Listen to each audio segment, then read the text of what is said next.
cet exercice, on vous donne un endomorphisme f de R4 de x. R4 de x, c'est l'ensemble des polynômes de degré inférieur ou égal à 4. Donc cet endomorphisme est défini de cette façon.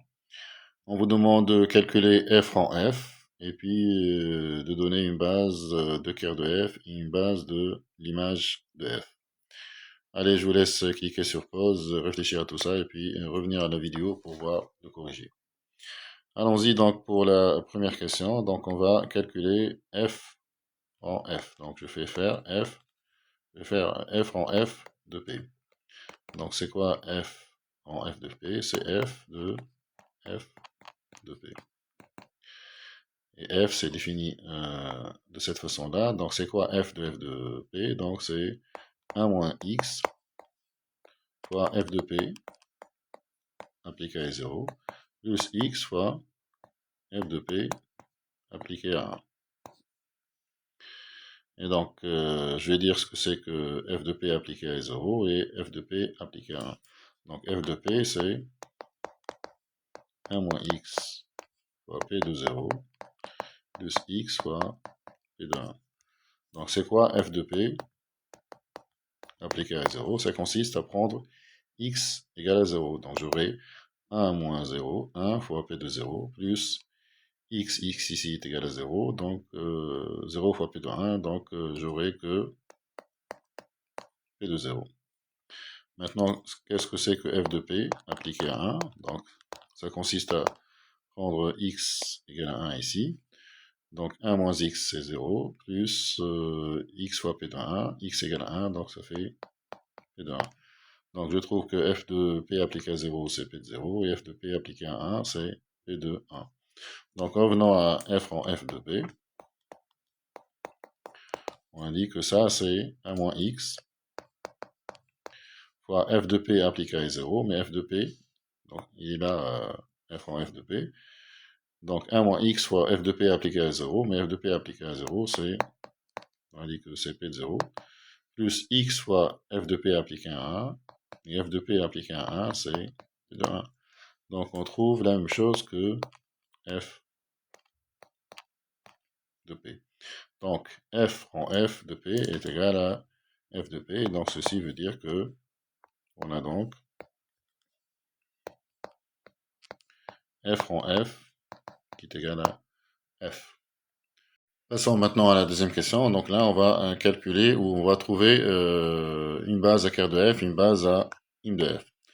Donc je vais considérer un polynôme p dans quart de f. Donc p, c'est un polynôme de R3 de x, de R4 de x, tel que f de p est égal à 0. Donc p, c'est un polynôme de R4 de x, donc il s'écrit a0 plus a1x plus a2x au carré plus a3x3 plus a4 x4. Et on a f de p qui est égal à 0. Donc, f de p, c'est quoi? F de p, c'est 1 moins x fois p de 0 plus x fois p de 1. Donc, on va dire ce que c'est que tout ça. Donc, c'est 1 moins x. P de 0, c'est quoi? Ça consiste à remplacer x par 0 ici. Donc, il ne reste que a0 plus x fois p de 1. P de 1, donc vous prenez x égale à 1, là, donc vous aurez a0 plus 1 plus A2 plus A3, A0 plus A1, donc ça c'est A1, plus A2 plus A3 plus A4. Et donc ça me fait A0 moins A0x plus A0x. Après je vais mettre x en facteur, donc A1 plus A2 plus A3 plus A4 facteur de x. Et donc ça me fait A0 plus A1 plus A2 plus A3 plus A4 facteur de x. Et là, P est un élément du noyau, donc f de P est égal à 0, donc tout ça, c'est égal à 0. Mais ça, c'est équivalent au fait que A0 est égal à 0, et A1 plus A2 plus A3 plus A4, c'est égal à 0. C'est-à-dire,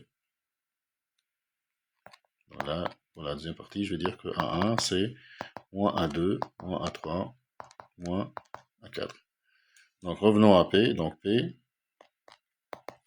On a dit que P, c'est un polynôme de R4 de X, donc il est là.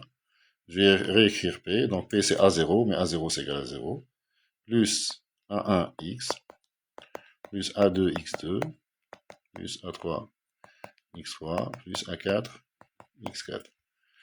Je vais remplacer A1 par sa valeur en fonction de A2, A3 et A4, donc ça fait moins A2, moins A3, moins A4, vecteur de X, plus A2X2, plus A3 X3, plus A4 X4.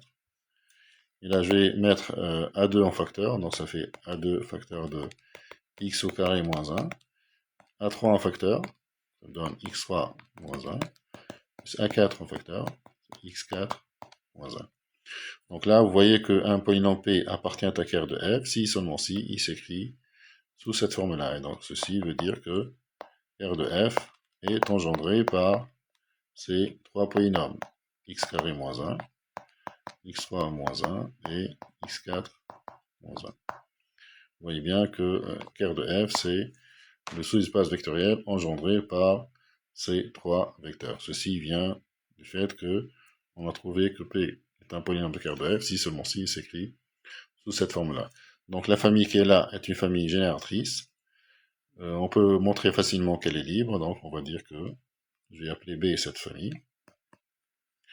Donc B est donc une famille génératrice de Ker de F. Ker de F. Voilà. Elle est libre. Et donc, il s'agit bien d'une base. B est une base de Ker de F. Voilà donc une base de Ker de F.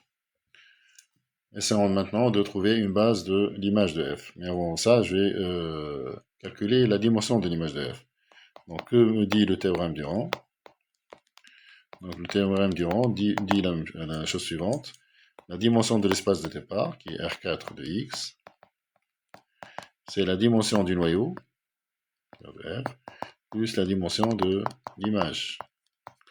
La dimension de R4 de X, on la connaît, c'est 5. La dimension du noyau, on la connaît maintenant, c'est 3, puisque B est une base. B contient 3 polynômes, il s'agit d'une base, donc la dimension du noyau, c'est égal à 3, donc on a la dimension de l'image. Donc la dimension de l'image de F, c'est 2. Donc, pour donner une base de l'image de F, il suffit que je donne deux polynômes linéairement indépendants de l'image.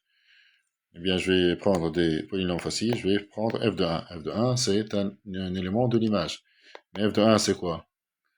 Donc, je sais que f de p, c'est 1 moins x fois p de 0, plus x fois p de 1. Donc, f de 1, c'est quoi? C'est 1 moins x fois p de 0. Dans ce cas, p égale à 1. Donc, p de 0, c'est 1.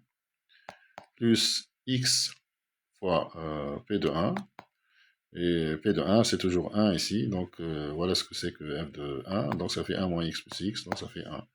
Et donc, ça, c'est bien un élément de l'image. De l'image de f. Je vais maintenant calculer f de x.